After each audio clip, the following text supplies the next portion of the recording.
តោះអូខេសួស្តីអ្នកនរគ្នាឥឡូវយើងចូលមេរៀនរបស់យើងទៀតគឺយើង mark លើ master លើ candlestick consolidation អញ្ចឹងនេះគឺជាទាននៃគេ candlestick consolidate ណា consolidate ជាទាន consolidate អញ្ចឹងតម្រង់ដើររបស់វាគឺវា rank វាធ្វើឲ្យយើងពិបាកក្នុងការ trade វាធ្វើឲ្យយើងពិបាកក្នុងការ trade ហើយវាមាន open high low close ដូចគ្នាណា high នេះគឺជា high អានេះគឺជា consolidate by bullish អញ្ចឹងការណាដែលវា bullish គឺវាត្រូវបើកពីក្រោមឡើងទៅលើអញ្ចឹងការបើករបស់វាអានេះគឺជា open កន្លែងវាបើកគឺ open ចាប់ផ្ដើម open កន្លែងនេះគឺជា low អូខេកន្លែងនេះគឺជា low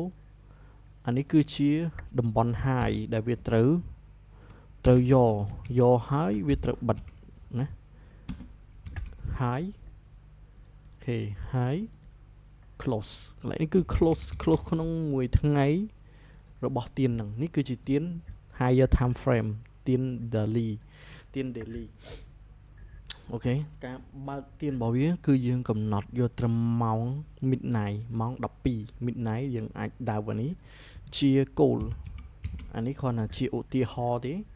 midnight open គឺម៉ោង12យប់សូមទោសម៉ោង12ថ្ងៃត្រង់គឺម៉ោងនៅសហរដ្ឋអាមេរិកគេចាប់ផ្ដើមបើកផ្សារអូខេអញ្ចឹង midnight យើងដាក់តាំង mid ចឹងមកអូខេអញ្ចឹងយើងនៅតែប្រើ section ដែរទេគឺយើងប្រើ London យើងនៅតែប្រើ London អូខេយើងនៅតែប្រើ London ហើយ New York ដូចគ្នាណា London New York ដូចគ្នាយើងនៅតែប្រើដូចគ្នាយើងអត់ចោលទេណាយើងអត់ចោលទេយើងនៅតែប្រើដូចគ្នាអូខេដាក់មកនេះអីគេ London យើងប្រើ section ណា section ជា kill soon ល្អឲ្យយើងដឹងថាម៉ោងណាដែលយើងគួរ trade ម៉ោងណាដែលយើងមិនគួរ trade ណានេះគឺម៉ោង New York មក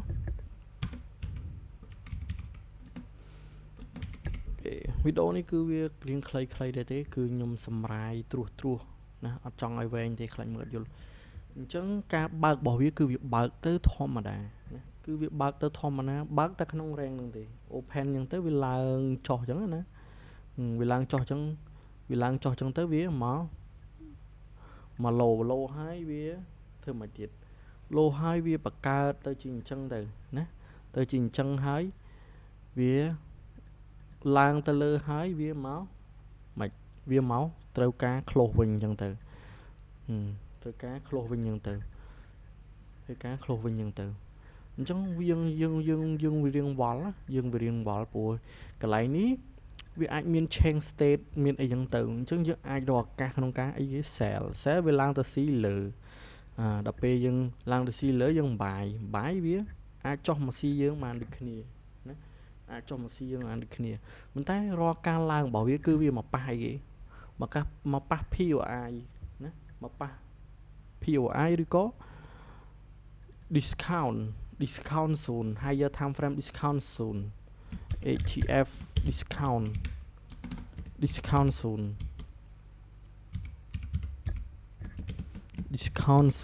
កន្លែងនៃអីគេកន្លែងនៃយើងរកឱកាសបាយឬក៏ demand zone នឹងរកឱកាសបាយអញ្ចឹងវាអាចមកប៉ះ POI មានអីគេខ្លះមាន order block មាន breaker block មាន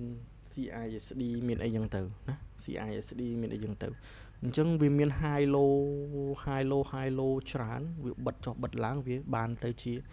ទៀន consolidate ជាធម្មតា trade នៅទៀន consolidate វាអាច CSL យើងច្រើនណាពេលខ្លះវាបង្កើត high ស្មើទេវាឡើងទៅយកលើអញ្ចឹងទៅណាអាចឡើងទៅយកលើអញ្ចឹងទៅចុះមកវិញអញ្ចឹងទៅវាធ្វើឲ្យយើង fail ដោយសារយើងគិតថាកន្លែងនេះគឺជាអីគេគឺជា order block ឬក៏ breaker block ឬក៏ CISD អីចឹងទៅណាប៉ុន្តែអ្វីដែលខ្ញុំចង់ឲ្យយើងមើលគឺកាលណាដែលវាមកប៉ះ key level យើងអាចរកឱកាស change state ឬក៏ breaker CISD អីយើងអាចរកឱកាសបាយបានណាបើវាប៉ះ key level ធម្មតាយើង trade យើងត្រូវ mark key level យើងកំណត់កន្លែង key level ឲ្យច្បាស់លាស់កាលណាបើសិនជាវាអត់ដើរដល់ key level ដែលយើងបោះយើងទេគឺយើងអត់ trade ទេគឺយើងអត់ trade ទេពូវាអត់វានៅក្នុងកណ្ដាល0អញ្ចឹងដូចគេនិយាយអញ្ចឹង premium and discount បើសិនជាវាមកដល់ discount គឺវាមកដល់ key level របស់យើងណាអាហ្នឹងយើងរកឱកាស buy sell ក៏ដូចគ្នាកាលណាវាឡើងដល់ premium គឺយើងរកឱកាស sell ហើយការ buy ការ sell គឺយើងមើលទៅតាម order flow របស់ទីផ្សារបើសិនជាផ្សារហ្នឹង time frame higher time frame វា bullish ឡើងគឺយើងរកឱកាសក្នុងការ buy វាល្អកុំប្រច្រាស់លំហូរគេអូខេអញ្ចឹងយើងមកមើលឧទាហរណ៍នៃការនៃផ្សារវាដើរបែប consolidation ឲ្យអ្នកនរគ្នាមើលព្រោះមេរៀននេះគឺខ្ញុំបញ្ចូលគ្នាហ្មងខ្ញុំអត់ធ្វើវីដេអូផ្សេងទេអូខេឥឡូវខ្ញុំបើកអានេះមកវិញអូខេយើងអាចដាក់អានេះមួយឲ្យយើងស្រួលមើលក៏បានណាស្រួលមើលក៏បានអញ្ចឹងយើងមើលអញ្ចឹងអានេះគឺជា midnight open នេះបន្ទាត់ក្រហមហ្នឹងគឺជា midnight open បន្ទាត់ក្រហមហ្នឹងគឺជា midnight open អូខេអញ្ចឹងយើងអាច play back វាអូខេនេះគឺជាអីគេ sorry អញ្ចឹងយើង play back វាមើលនេះវា open ណា open បើកហើយយើងដាក់ session មួយទៀតឲ្យយើងវាស្រួល session មានហើយអូខេមក session មានហើយវាដើរអូខេអានេះម៉ោង London ណាឃើញទេវាឡើងយើងទៅវាឡើងឃើញវា sideways ហ៎បិទឃើញទេវាឡើងចុះដូចអានេះអីចុះហើយឡើងហ៎ចុះអញ្ចឹងកន្លែងនេះជាអីគេយើងគិតថាកន្លែងនេះគឺជា change state ឬក៏ breaker block យើង sell អញ្ចឹងទៅវាឡើងទៅផ្ដាច់អីគេផ្ដាច់ SL យើងនៅលើនេះបាត់អញ្ចឹងអានេះគឺជាតម្រង់ហើយការដើររបស់វាគឺអត់មានអីច្រើនទេឃើញទេហ្នឹងការដើររបស់វាគឺនៅតែក្នុង rank ហ្នឹងទេអត់ទៅណាទេណា rank high rank low របស់វាគឺនៅហ្នឹងណាគឺនៅហ្នឹងអត់មានទៅណាទេអូខេហើយយើងមើលការឡើងរបស់វារក key របស់វាដែរបើយើងមើលក្នុង time frame 1ម៉ោងកន្លែងហ្នឹងវាមាន key ណាវាមាន key មិនវាឡើង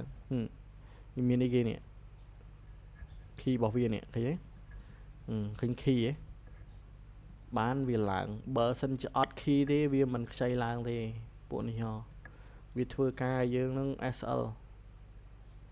ណា SL វាបន្ថយនេះសិនអញ្ចឹងវាប៉ះ key របស់វាមកវាប៉ះ key របស់វាបានវាមានអីគេមាន bullish ឡើងអញ្ចឹងទៅហើយសួរថា bullish ឡើងនេះយើង confirm តអត់មើលខ្លួនឯងទៅថា confirm កើតអត់ណា confirm បាននៅក្នុងអីគេម៉ោងអីគេម៉ោង New York វាមានអីគេ change state ឬក៏ breaker block អីចឹងទៅ